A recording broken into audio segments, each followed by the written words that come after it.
Assalamualaikum warahmatullahi wabarakatuh. Allahumma sholli ala Sayyidina Muhammad wa ala ali Sayyidina Muhammad. Pemirsa yang dirahmati Allah, marilah kita simak ceramah dari Ustadz Fahrudin Faiz dengan tema "Niatkan saja hanya karena Allah agar jiwamu tenang". Sebelumnya marilah kita perbanyak sholawat minimal 1000 kali sehari agar hidup kita penuh barokah dan mendapatkan syafaat kelak. Jangan lupa berikan dukungan kepada channel kami dengan memberikan super thanks seikhlasnya. Marilah kita doakan semoga Ustadz Fahrudin Faiz sekeluarga dan para penonton YouTube ini diberikan kesehatan dan diberikan kebahagiaan dunia dan akhirat. Amin ya robbal alamin. Rutenya seperti ini untuk menuju ikhlas itu. Catatan saya ada 4 untuk menuju yang khawasul khawas tadi. Yang pertama memang untuk kita bisa sepenuhnya lillahi ta'ala itu harus bersih. Tadi kan definisinya bersih. Bersihnya diri dari dosa dan kemaksiatan. Ini level paling awal.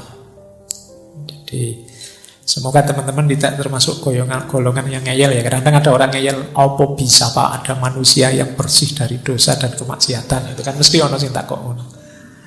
Paling tidak bersih dari dosa dan kemaksiatan yang disengaja.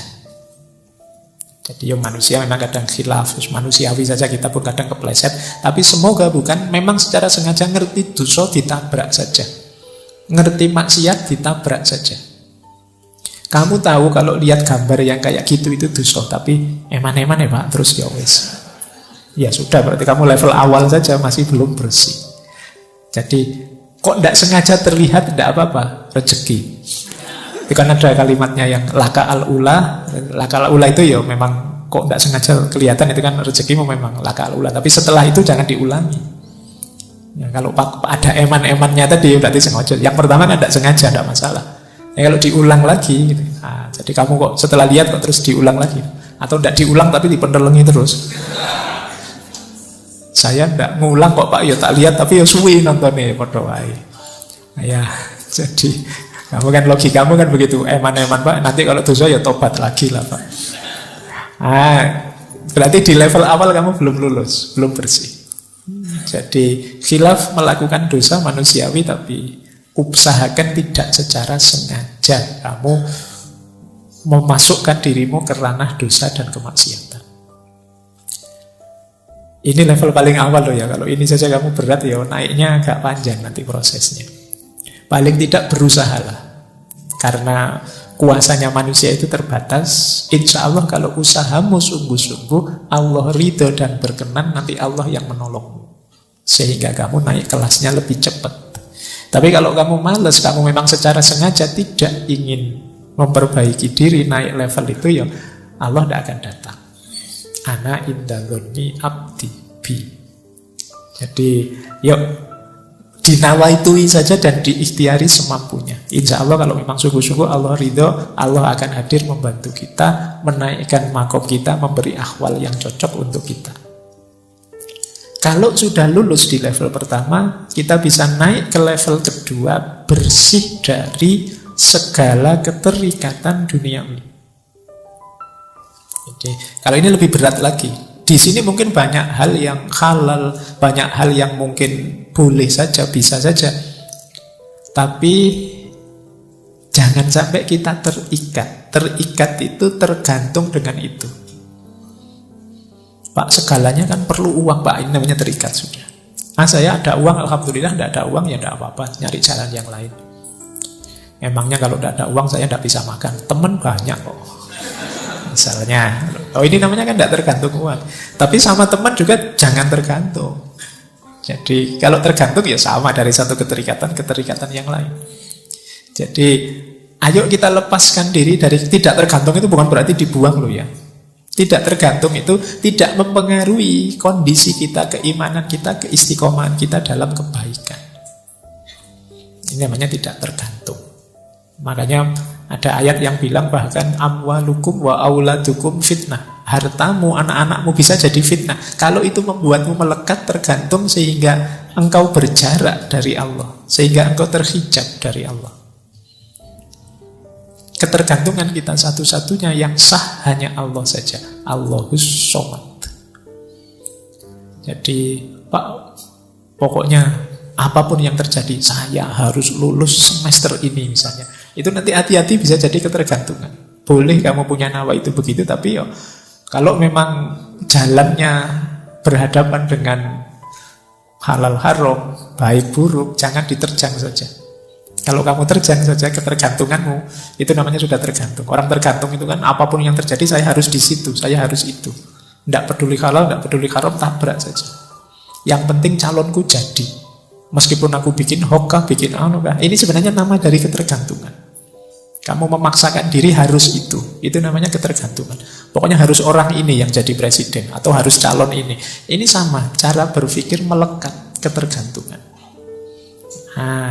Tapi kan orangnya memang baik, iya tidak masalah. Kamu mendukung dia atau membela dia tidak apa-apa. Tapi jangan sampai ke level ketergantungan. Harus dia, apalagi sampai kamu halalkan segala cara. Ini level 2. Level 3, ini agak berat lagi. Bersihnya diri dari ego kita sendiri. Jadi dari aku tadi.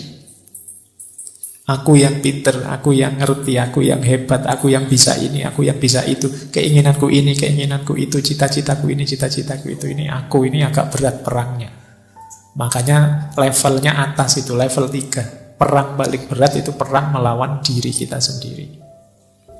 Melepaskan diri dari ketergantungan di luar diri lebih mudah daripada ketergantungan pada ego kita sendiri. Ini juga harus ditaklukkan. Kalau yang nomor 3 sudah takluk, insya Allah kita cepat segera masuk ke yang nomor 4. Allah saja satu-satunya yang jadi fokus perhatian kita. Baik, ini diingat-ingat ya rutenya 4 ini. Saya lanjutkan, malam ini materinya agak banyak. Kalau masih belum tertangkap, diulang lagi boleh. Direnungi setiap slide-nya. Nah ini materi panjang harus saya ringkas. Nah, ikhlas itu karakternya adalah tersembunyi. Hanya yang ngalami dan Allah yang tahu dia ikhlas atau tidak. Maka kita tidak bisa memberi label orang, nuduh orang dia tidak ikhlas atau wah dia sudah ikhlas. Jadi ini salah satu cirinya ikhlas. Jadi ikhlas itu dimensi paling rahasia. Kata Syekh Junaid Al-Baghdadi, ikhlas adalah rahasia antara Allah dan hambanya. Tidak ada malaikat yang tahu dan bisa mencatatnya. Tidak ada setan yang tahu dan bisa merusaknya. Tidak ada hawa nafsu yang tahu lalu memalingkannya, membengkokkannya. Malaikat mencatat amal yang kelihatan dicatat. Tapi niat, motif dalam hati kita ikhlas atau tidak, hanya Allah yang tahu. Nah ini kata Syekh Junaid Al-Baghdadi. Jadi dia memang sangat rahasia. Orang itu bisa kelihatan sangat ikhlas padahal tidak. Misalnya, wah Pak Faiz itu ikhlas sekali ya ngaji tiap malam Kemis, tidak ingin apa-apa. Itu kan kamu melihatnya begitu, tidak ingin terkenal, tidak ingin kata siapa. Ya kan? Kamu kan tidak bisa menilai hanya dari kelihatan luarnya. Kalau urusan ikhlas, jadi hanya kalau tentang saya ya hanya saya dan Allah yang tahu. Ya untunglah Allah itu sayang sekali sama kita ya. Aib-aib kita itu tidak dibongkar mentah-mentahan kayak kalian bongkar aibnya musuhmu di medsos-medsos itu. Kalau Allah sebaper itu habis kalian. Jadi kamu mungkin tidak berani keluar rumah sudah. Baik, jadi ikhlas itu berarti tersembunyi. Maka dia tidak bisa jadi komoditas kebencianmu atau kecintaanmu pada seseorang. Pilihlah tokoh ini orang ini paling ikhlas loh dia itu. Yo, dari mana melihatnya? Karena ikhlas atau tidak, hanya Allah dan yang bersangkutan yang tahu. Jadi ini karakter pertama dari keikhlasan. Dia tersembunyi. Kedua, ikhlas itu kalau ini saya ambil dari Syekh Imam Haris Al-Muhasibi. Diingat-ingat ikhlas itu tidak untuk yang mubah, yang makruh atau yang haram. Pak saya itu bohong, tapi saya ikhlas kok Pak. Nggak iso. Haram ya nggak ada hubungannya sama ikhlas. Saya tahu yang saya lakukan ini tidak boleh Pak, tapi saya dengan tulus melakukannya. Ikhlas Pak, enggak. Jadi kata Imam Haris Al-Muhasibi, perbuatan mubah yang tidak diniati mendekatkan diri pada Allah. Ini maksudnya misalnya minum, makan, itu kan mubah. Tidak ada hukum Pak, saya makannya ikhlas sekali loh Pak. Kecuali kamu ada niat yang kamu hubungkan dengan Allah. Pak, saya makan ini Pak, biar kuat ibadah Pak. Nah, maka nawa itu saya makan biar kuat ibadah lillahi ta'ala. Kalau ini bisa. Tapi kalau tidak kamu niati untuk mendekatkan diri pada Allah, ya tidak ada hubungannya dengan ikhlas tidak ikhlas. Perbuatan makruh dan haram tidak mungkin dilakukan dengan ikhlas. Misalnya kata Syekh Haris, membangun rumah untuk kenyamanan diri, memandang sesuatu yang haram dengan dalih ciptaannya Allah. Yang kamu lihat-lihat di HP tadi kan, yang tak contohkan tadi. Wah, ini kan ciptaannya Allah Pak, indah sekali Pak, luar biasa Pak. Saya melihatnya mengagumi kebesaran Allah Pak. Tidak. Kata Imam Haris, tidak. Dimarahi kalian kalau pakai argumen itu oleh Imam Haris Al-Muhasibi. Jangan sebut-sebut ikhlas dalam perbuatan itu, karena sedikit pun tidak mendekatkan dirimu kepada Allah. Jadi ini catatan. Jadi yang tadi ikhlas itu pasti tersembunyi, kemudian ikhlas itu tidak dalam yang mubah, yang memang dalam status kemubahannya, yang makruh dan juga yang haram. Jadi tidak boleh perbuatan haram kamu cari argumen dengan sudut pandang yang berbeda biar dia jadi halal atau ikhlas lillahi ta'ala.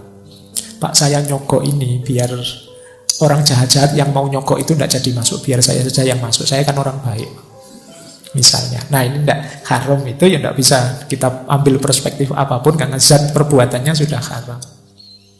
Kalau yang mubah tadi bisa, mubah itu diniati untuk kebaikan lillahi ta'ala masih bisa, tapi kalau yang haram tidak bisa. Baik, jadi ini karakter kedua. Jadi ikhlas itu tidak untuk yang makruh, yang haram dan mubah yang tidak diniati untuk mendekatkan diri pada Allah. Nah, buahnya ikhlas sekarang. Ini saya ambil dari Syekh Yusuf Al-Qaradawi. Syekh Yusuf Al-Qaradawi dalam kitab beliau Fit Thoriq Ilallah, An-Niyah wal Ikhlas. Buahnya ikhlas itu antara lain jiwamu tenang. Kalau kamu fokusnya hanya Allah saja, yakinlah bahwa Allah tidak mungkin mengecewakanmu. Beda dengan yang lain. Kalau orientasimu Allah saja, jiwamu pasti tenang. Kalau jiwamu tenang, rohanimu kuat, mentalmu tangguh, tidak mudah terpengaruh. Kalau kamu rohanimu kuat, jiwamu tenang, istiqomah jadi mudah. Ini 2 minggu yang lalu kita membahas istiqomah ya. Berarti di antara tipsnya untuk bisa istiqomah apa? Ikhlaslah. Orang itu sulit istiqomah biasanya ketika ada motif lain dari kebaikan yang dilakukan. Misalnya kalian istiqomah sholat duha misalnya, terus niatnya, kata guru saya Pak, sholat duha itu sekian hari, sekian puluh hari, nanti mesti ada rezeki datang tidak disangka-sangka, min haitsu la yahtasib. Oh, terus kalian istiqomah berbulan-bulan duha, kamu tunggu mana ini rezeki yang min haitsu la yahtasib ini kok tidak muncul-muncul.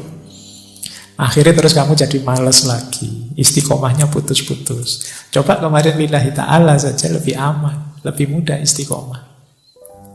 Jadi memudahkanmu istiqomah itu ikhlas. Maka kebaikan apapun, ayo dinawa itu lillahi ta'ala. Lebih nyaman untuk jiwa kita, lebih mudah untuk kita istiqomah. Kemudian ikhlas itu bisa membuat yang mubah tadi jadi ibadah. Makan itu, kalau kita nawa itu lillahi ta'ala, biar saya kuat beribadah, yang semula mubah dia jadi ibadah. Kamu jogging pagi-pagi, jalan kaki, biar apa? Biar sehat Pak. Kalau saya sehat nanti saya ibadahku tambah berkualitas, tambah bangun malam kuat, tambah. Ini yang semula mubah saja dia bisa bernilai ibadah. Kamu ngopi itu kan mubah saja. Nah, kalau kamu bisa ngatur niatnya, saya ngopi ini biar kuat melek Pak. Kalau kuat melek, saya bisa tahajudnya, bisa tidak terganggu oleh ngantuk, bisa. Loh, niatnya ibadah. Bukan nonton sepak bolanya, tapi ibadahnya. Jadi yang mubah bisa jadi ibadah. Kalau ditempeli ikhlas, lillahi ta'ala, untuk kepentingannya Allah, ujungnya tetap Allah saja. Kemudian bahkan keinginanmu untuk ikhlas, nawa itu ikhlas, itu sudah ada pahalanya sebelum dilakukan, bahkan sebelum tuntas pun sudah ada keutamaannya, ada pahala-pahala dari Allah. Niat baik saja itu kan sudah pahala. Ya niat yang baik itu kan ya niat lillahi ta'ala. Jadi sebelum dijalankan kebaikan itu masih dalam bentuk niat saja untuk Allah, itu sudah pahala, apalagi sudah dijalankan. Kemudian tentu saja ikhlas itu membuahkan pertolongan dan perlindungan Allah. Kalau ini sisi vertikal. Sisi horizontalnya apa? Membuat kita kuat, teguh saat ada kesulitan. Jadi makanya orang itu yang orientasinya Allah saja, kesulitan apapun tidak membuat dia gelisah. Nah itu seperti munajatnya Nabi waktu beliau dikejar-kejar di Taif, dilempari batu itu kan, beliau bilang, in lam takun wadiban alayya fala ubali. Meskipun aku berdarah-darah seperti ini, ditolak oleh umatku sendiri, dikejar-kejar seperti orang gila, asal engkau tidak murka padaku ya Allah, aku tidak peduli. Oh ini berarti apa? Mentalnya kuat, teguh menghadapi persoalan. Kalau cuma tidak lulus ujian, terancam DO, tidak masalah. In lam takun wadiban alayya fala ubali ya Allah. Tapi kalau tidak lulus karena malas, ya Allah marah. Jadi lakukan kebaikan semaksimal mungkin. Kalau hasilnya tidak seperti yang kamu harapkan, tidak masalah. Yang penting Allah ridho. Allah itu ridho karena engkau tidak nabrak aturan-aturan yang Dia tetapkan. Jadi ini buahnya orang ikhlas. Dari vertikal, horizontal, ke dalam, keluar, itu buahnya sangat positif. Latihanlah untuk jadi orang ikhlas. Baik, kita lanjutkan. Nah, sekarang muhasabahnya, ayo dicek. Dalam diri kita ini sudah ada kualitas ikhlas atau belum? Ini ada beberapa ciri. Kita ambil dulu ciri umum ya. Ini tanda-tanda kita sudah ikhlas. Yang pertama apa? Melakukan sebaik mungkin kebaikan termasuk ibadah meskipun sedang sendirian. Nah, ini berarti kita ciri-ciri orang ini ikhlas. Fokusnya Allah saja. Kalimat meskipun sedang sendirian ini penting. Karena kadang-kadang kita itu kalau pas banyak orang gayanya, kalau ngimami suratnya panjang-panjang. Tapi begitu sendiri yo, kuluhu sama ina atau ina. Cowopet sholatnya. Itu ciri-ciri kamu ada riyaknya. Jadi biasanya kan begitu kita kalau ada banyak orang pamernya dikedepankan. Itu kemungkinan tidak ikhlas. Baik kalau pas banyak orang saja. Kalau tidak ada orang, aslinya kelihatan. Ini ciri-ciri belum ikhlas. Tidak lillahi ta'ala, masih karena orang. Yang kedua, masih mau mendengarkan nasihat atau petunjuk. Orang itu ketika ingin dekat dengan Allah, ingin perjalanannya lurus menuju Allah, itu biasanya takut salah jalan. Takut tidak diridhoi Allah. Ini membuat dia tidak berhenti belajar. Ketika dia tidak berhenti belajar, ya dia terbuka terus untuk memperbaiki diri. Biar tambah dekat dengan Allah, biar tambah dekat dengan Allah. Jadi cirinya orang ikhlas itu semangat belajarnya tinggi. Kenapa? Dia ingin lebih baik, lebih dekat terus pada Allah. Khawatir keliru, jangan-jangan mulutku saja yang lillahi ta'ala, tapi perbuatanku belum. Maka dia berusaha terus-menerus untuk belajar. Yang ketiga, orang ikhlas itu tidak ingin menonjol dan tidak suka dipuji. Ini mungkin mirip kita ya, cuma dibuang tidaknya.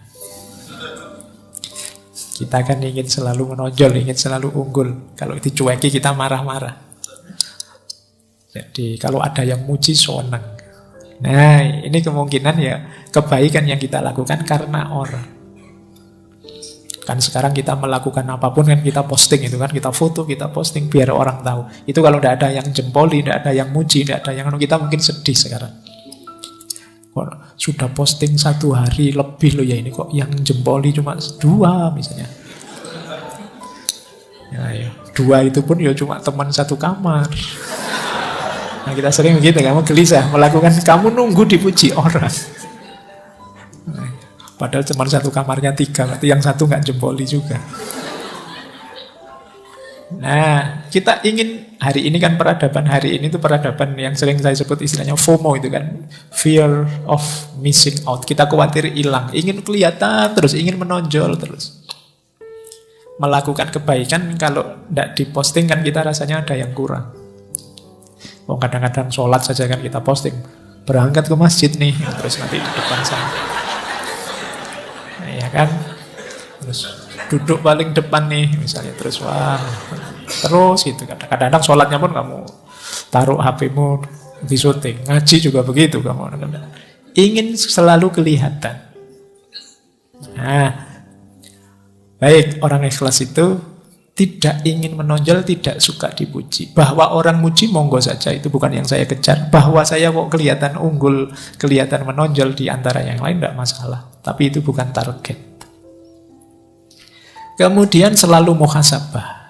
Tidak merasa sudah paling benar, sudah paling ikhlas, sudah paling nomor 1. Dan yang terakhir, lebih suka beramal diam-diam, secara rahasia.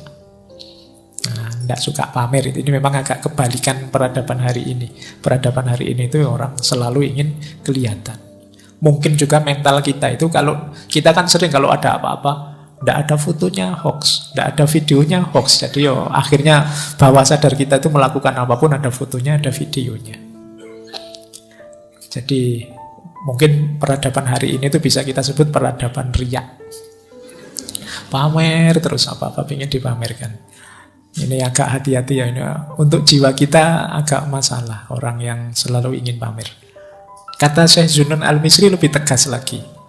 Kata beliau, orang ikhlas itu adalah orang ketika dipuji atau dicela, dia tidak akan terpengaruh. Pujian dan celaan itu dianggap sama. Kalau dia yakin ini kebaikan, dipuji orang atau dicela orang, dia tetap melakukannya. Ada yang ngasih jempol atau tidak, saya yakin ini baik, ya saya jalan. Ini orang ikhlas. Yang kedua, lupa kalau sudah melakukan kebaikan. Ini berarti orangnya ikhlas. Misalnya sudah memberi utang teman bulan yang lalu, itu mungkin 10 tahun lagi masih diingat. Wah, kamu dulu zaman kuliah kalau bukan. Nah, jadi diiling-iling terus. Temannya hutang 20.000 saja. Ini kamu dulu itu 20.000 belum kamu bayar loh sampai sekarang. Baik, ya berarti memang ya tidak salah, cuma belum ikhlas. Ikhlas itu biasanya tidak dianggap lagi, sudah melakukan kebaikan, ya sudah saatnya kebaikan selanjutnya. Jadi tidak hanya mengagumi kebaikan yang lama, tapi selalu memproduksi kebaikan yang baru. Cirinya orang ikhlas. Terus yang ketiga, lupa hak-hak dari amal solehnya. Jadi tidak mikir reward. Wah, sampean melakukan ini itu harusnya dapat pahala sekian loh harusnya. Ya tidak apa-apa lah, monggo terserah Allah saja urusan besarnya balasan pahala. Tidak berpikir ke sana sudah. Menurut saya ini baik ya sudah. Oh, sampean rajin ke masjid loh. Wah, berarti setiap sholat pahalanya 27 derajat. Ya alhamdulillah monggo, tapi fokusnya tidak ke situ. Jamaah itu baik, dianjurkan, ya saya ikut jamaah ke masjid. Pahalanya dilipat gandakan berapapun, atau jangan-jangan sekarang sudah tidak 27 lagi karena kursnya mungkin berubah. Itu serahkan saja pada Allah kalau tentang itu. Jangan-jangan kamu protes, zaman dulu 27 sekarang masih 27 juga ya harusnya. Monggo lah, pokoknya kamu jamaah saja lah sudah. Tidak usah terlalu dipikir hak balasan dan lain sebagainya. Nah, ini ciri-ciri ikhlas kalau menurut Syekh Zunnun Al-Misri. Baik, kita lanjutkan. Ada tips dari Syekh Ibnu Athaillah As-Sakandari, karena tadi ada hubungannya dengan riya. Syekh Ibnu Athaillah menyarankan strategi uzlah. Namanya khumul. Khumul itu menyembunyikan diri. Mengubur diri. Itu khumul. Makanya mungkin ini istilah ini diserap oleh bahasa Jawa jadi kemul.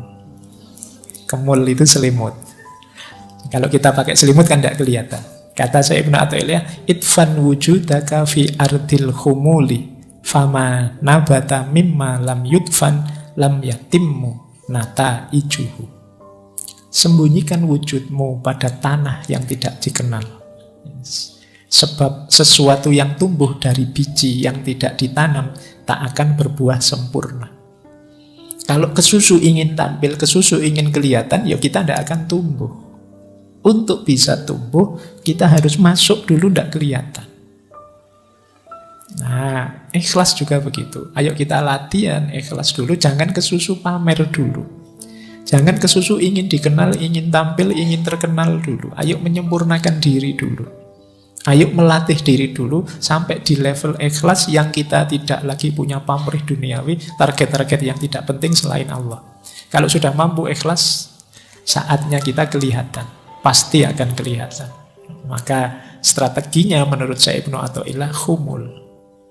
Jangan kesusu pamer, fokus saja pada perbaikan diri sampai ke level ikhlas.